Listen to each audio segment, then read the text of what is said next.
A Montgomery County mother is wanted by police in 2 different states tonight after investigators say her 2 young children were found in deplorable living conditions. The 12 and 3-year-old were left alone to fend for themselves for nearly 2 months. ABC 13's Brooke Taylor is live outside the home where all of this happened. Brooke? Yeah, all of this really hard to believe. Now, the mom left about a few months ago, but they moved into this home a year ago, and the children were never enrolled in school in Texas. So officials tell me it was really easy for all of this to just go unnoticed. Inside this home, a nightmare for 2 young children, 12 and 3 years old. Roman Forest Police Chief Stephen Carlisle says they were abandoned for nearly 2 months. There was no food in the house. Everything was empty. There was some dry beans and some spices is about it. Their mother, Raven Yates, left them in late September, he says. There's been a warrant out for her arrest since December. Investigators say the 12-year-old never told anyone because she was threatened by what might happen to her little brother. They have different fathers. And she was afraid that her father was going to take her and leaving the 3-year-old by himself. Fearful, she obeyed. She'd call her father, saying mom was working and he would send food. According to police, he's a music producer in California. He called police once family members spotted Yates in Mobile, Alabama, where she's from, without her kids. When he got a call from his ex-mother-in-law and they put 2 and 2 together, he caught the first plane over here. Investigators shocked to see how they were living. The officers checked the bedroom of the children and discovered heavy urine odor coming from the 3-year-old's bed. Yates continues to be active on social media, posting to her thousands of followers as investigators work with Mobile police to arrest the 31-year-old's mom. She's wanted on 2 counts of abandoning or endangering a child without intent to return. She hasn't responded to our messages. A 12-year-old cannot take care of a 3-year-old for a long period of time. It's dangerous, especially over a month and a half. It's dangerous, it's irresponsible of a parent.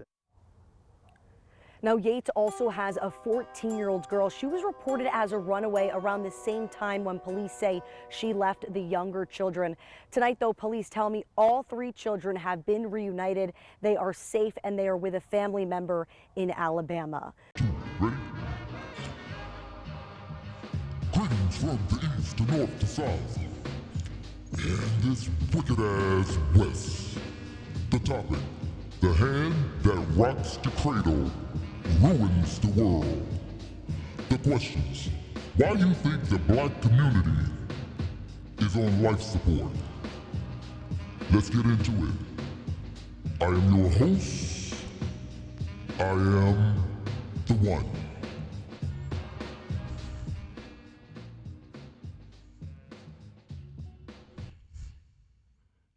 Okay, 1, 2, 1, 2.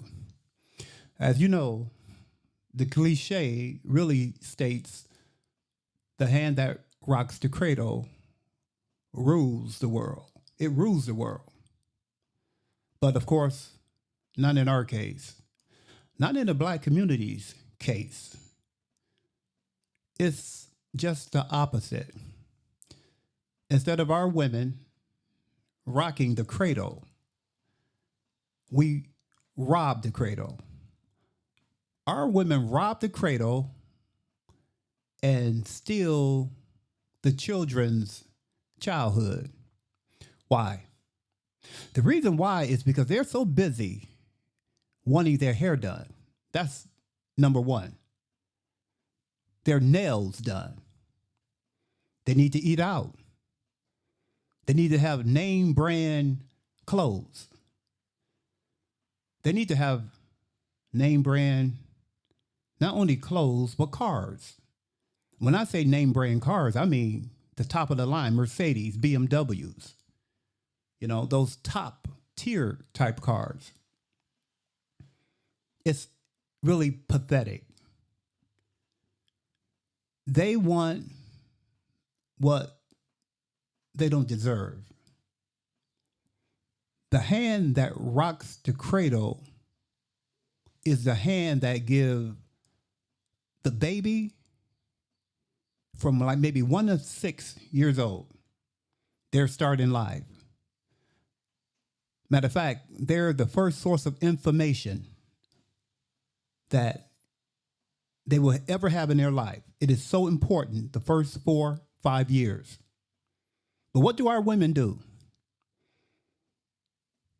They'll put them in daycare. They will run after their nails being done and their hair being done.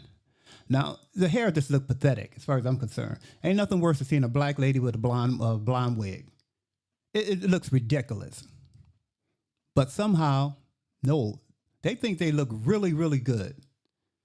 So that's more important than the children. And the first video was a direct case of what I'm talking about. She would leave a 12-year-old to raise a 3-year-old while she's in some parts of Alabama doing nothing with a ridiculous blonde weave on. She looks ridiculous. She's overweight and she thinks that looks good. You can go get a BMW, whatever the hell they call that body thing they put on their body, on their back end. It looks ridiculous. Your body is out of proportion. Everything on you is fake. And you talk about what you want, you are pathetic. The next handful of videos will be even worse. As a matter of fact, it made me cry. Now, men are not supposed to cry. But when you mistreat a young child, a 3, 4, 5-year-old, and they lose their life because of you so running after things that's not important, the hand that rocks the cradle is the hand that produces males and females. So when you see a male gangbanger, 9 times out of 10, the mother was a single mom. 9 times out of 10. And of course, sometimes kids go astray. I understand that completely. But her priorities are not right. What she's thinking of is herself.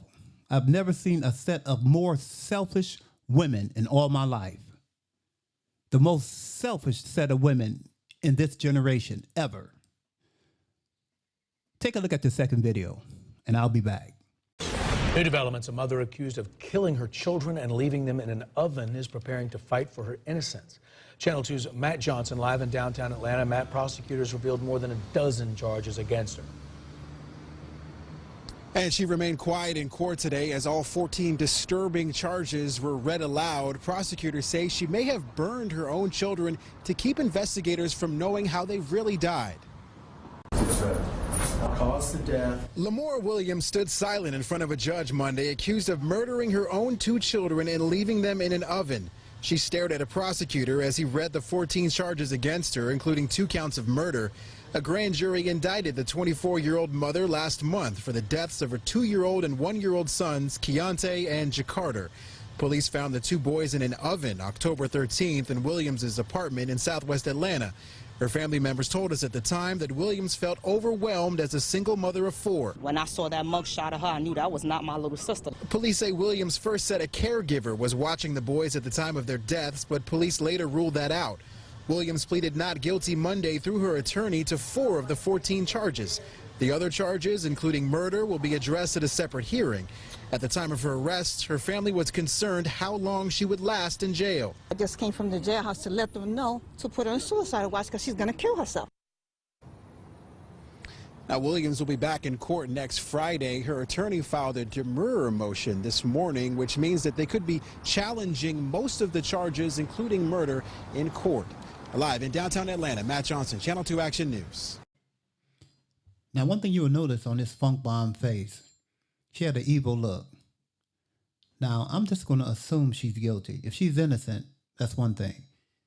We know how this nation is and how they manufacture evidence. So I'm just going to assume she is guilty.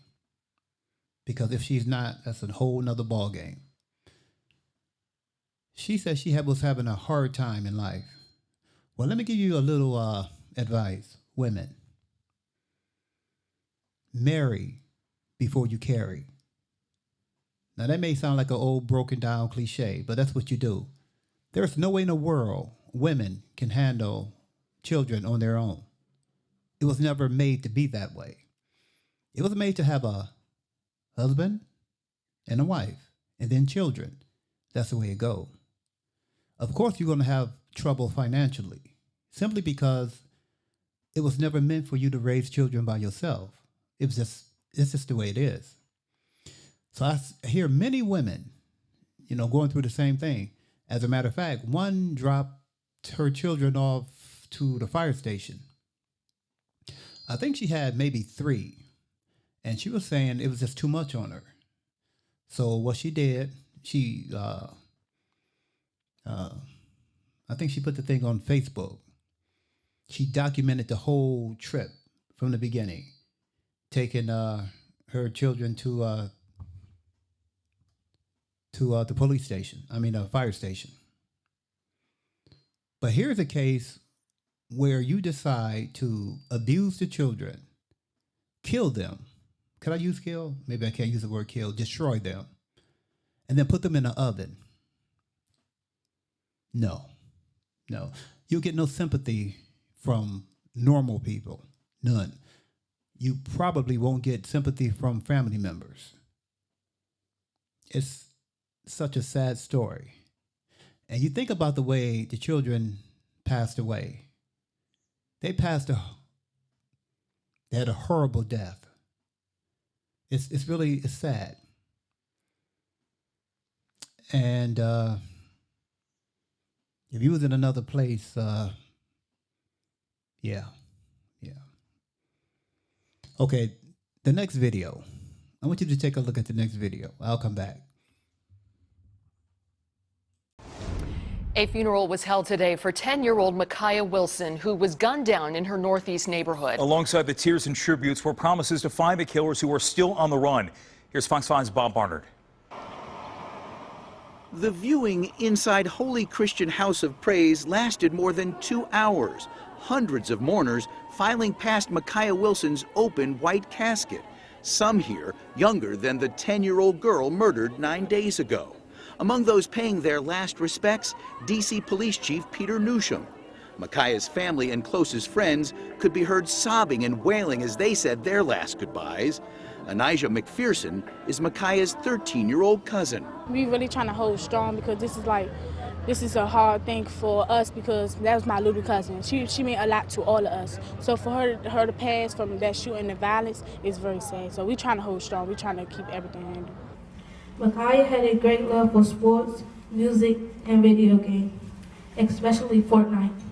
We all knew her favorite song, Shoo, Shoo, Shoo. Micaiah Wilson was shot and killed outside her home in Clay Terrace a week ago Monday night. She'd been at the pool and was getting ice cream near her front door. D.C. police later releasing this surveillance video of the killers, 4 masked men jumping out of a dark sedan and opening fire. 50 to 70 rounds sprayed into those gathered in the nearby courtyard.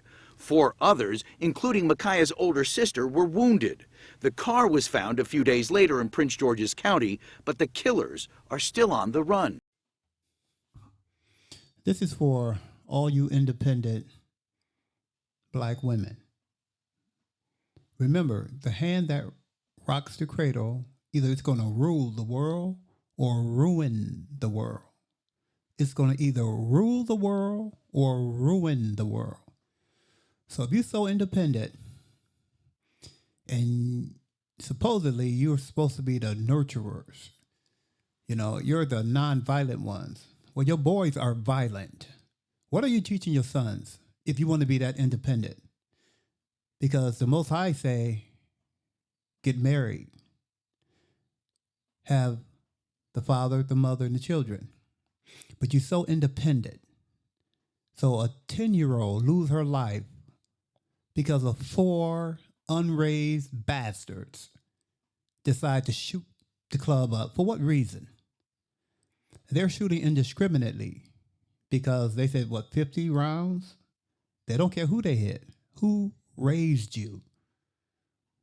Those 4 young men, who raised you? The hand that rocks your cradle, either you're going to teach them teach them to rule the world or ruin the world. Which one is it? If you're that independent, if you're so independent, you should know how to raise your sons. If you're so independent, you know everything. Because a typical black woman, you can't tell a typical black woman a damn thing because they're going to rebel. So if you're so independent, you know what you're doing. Why are your boys spraying up the club? Why? Why? You don't need no man. You know what you're doing. One of the young men made a song, Single Mom.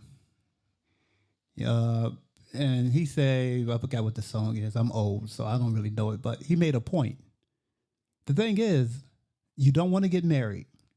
You don't want a man to tell you a doggone thing. But yet you got these young boys just shooting indiscriminately. And I guess they're tough until they get to the house of pain. You'll find out how tough you really are when you get to the house of pain. Nobody's really tough. I'll never sit here and try to tell you I'm tough because I'm far from it. Because you around people that'll do the same thing to you that you will do to innocent old people like myself. You're so independent, women. It's not working. When will you wake up and say, hey, you know what? This is not working. It's not working. The black community is on life support, dying. We're like stuck on the Titanic. Every other race got up off the Titanic. They got a raft, a lifeboat, something to save them. They're moving around. Not black folks. No, we're not going nowhere. We're just going to sink. And our women, you can't tell them a doggone thing. You can't tell them zero. And that's the problem.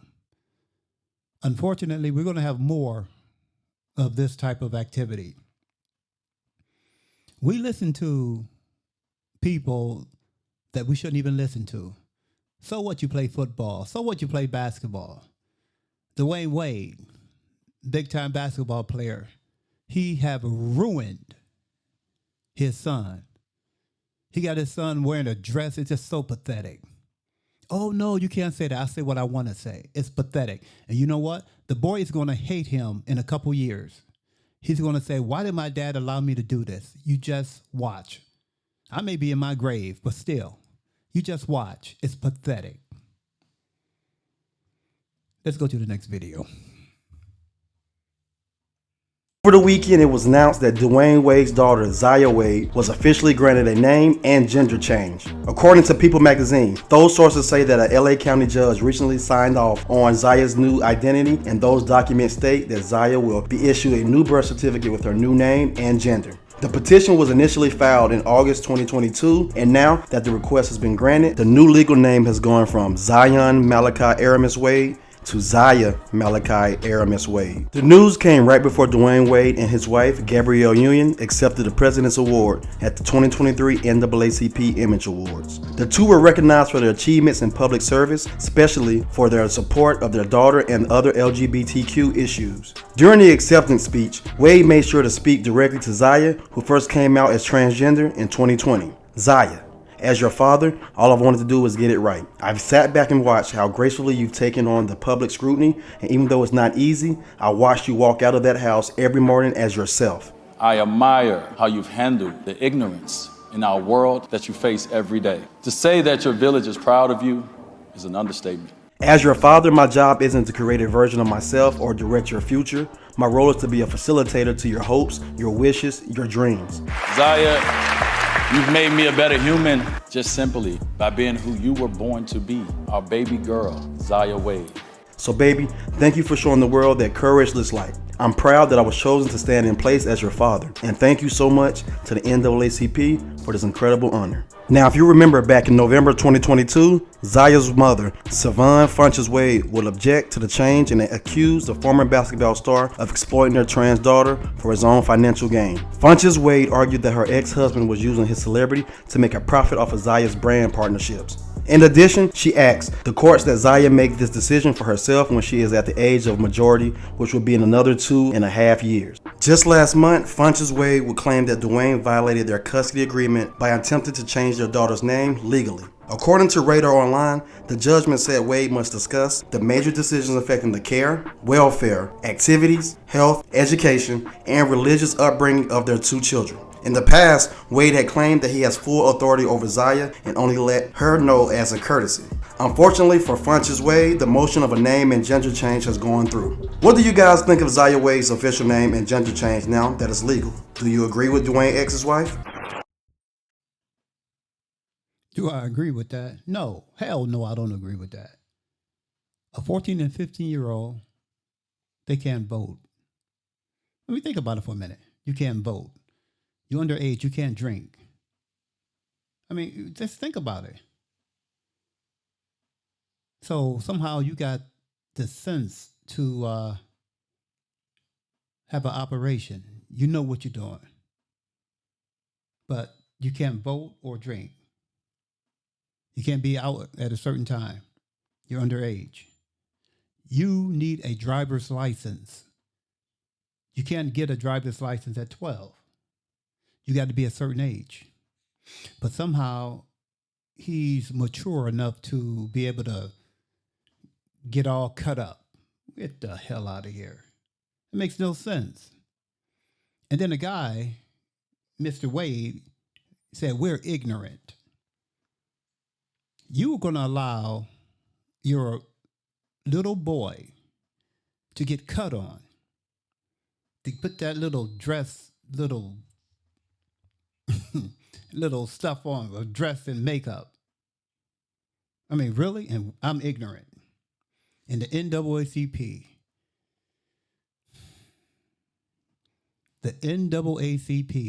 what they say was an image award? You know, the NAACP, I better be careful. No, I'm not going to be careful. We know who they were started by. We know those people. They like to kill innocent people and displace millions. You know, we know who started that. We know there was not a black leader in the NAACP until 19 whatever it was. We just look it up if you don't know what I'm talking about. I don't even want to get into that topic. But somehow you get an image award from the NAACP. What a joke. Now here's something else. He said the village accepts you. What village? My village do not accept that. No. Boys grow to be men. Females grow to be women. All that in-between stuff, no. Transformers, no. The answer is no. They want to push all this garbage on our race. Really? If you want to do that in another race, go ahead. Go ahead and do it. But you expect me to accept that? No. The answer is no. It's ridiculous. Simply ridiculous. One more thing before I get up out of here. He said he's not going to stop his son from being what he want to be. He was born to be so-and-so, so-and-so. Well, in the previous videos, we've seen 4 guys jump out of a car and spray the neighborhood up. What if they use that same logic and say, well, you know what? I was born to be this. I was born to be a gangster. You know, it wouldn't work. It's senseless. But somehow the NAACP, which is pathetic, these acceptance of all this new stuff that makes no sense. And we got to accept it. The answer is no. Let me just tell you flat out. I'm up out of here. I'm your host. I am the one.